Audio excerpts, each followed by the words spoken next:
বাংলাদেশে যারা ক্রিকেটে যারা হত্যা করতে আছেন আপনারা ক্রিকেট বুঝেন না, মনে দুঃখে কষ্টে কথা বলতেছেন।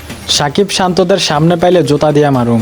আফগানিস্তানের সাথে পরাজয়ের পরে একই বললেন সাংবাদিকের প্রশ্নে টাইগার শোয়েব। বিস্তারিত জানুন পুরো ভিডিও জুড়ে। দর্শক, সহজ ম্যাচ কিভাবে কঠিন করে হারতে হয় সেটা ভালো করেই জানে বাংলাদেশ। নাজমুল হোসেন শান্তরা দর্শকদেরকে হার্ট অ্যাটাক করে সহজ ম্যাচকে কঠিন করে হারতেছে বহুদিন ধরে। আগের ম্যাচগুলো বাদ দিয়ে যদি আপনি আফগানিস্তানের বিপক্ষের ম্যাচটার দিকে তাকান তাহলে বুঝতে পারবেন সাকিব শান্তরা আমাদেরকে কত বাজে উপহার দিচ্ছে। 2024 টি-20 বিশ্বকাপে সেমিফাইনালে যেতে হলে বাংলাদেশের প্রয়োজন ছিল 12 ওভার 1 বলে 115 রান। সেই লক্ষ্যে ব্যাটিং করতেছিল লিটন দাস। 5 ওভারে 45 করে লিটন, যা বাংলাদেশকে নিয়ে স্বপ্ন দেখেছিল সেমিফাইনালে যাওয়ার দর্শকরা। কিন্তু ব্যাটিং এর এক প্রান্তে দাঁড়িয়ে লিটন কুমার দাস খুব দারুণ ব্যাটিং করছিল, অপর প্রান্তে তাকে সঙ্গ দেওয়ার মতো কেউ ছিল না। তাওহিদ হৃদয়, নাজমুল হোসেন শান্ত ও সাকিব আল হাসান তারা যদি লিটন দাসকে একটু সঙ্গ দিত তাহলে আজকে আফগানিস্তানের হাসিটা আমরা হাসতে পারতাম।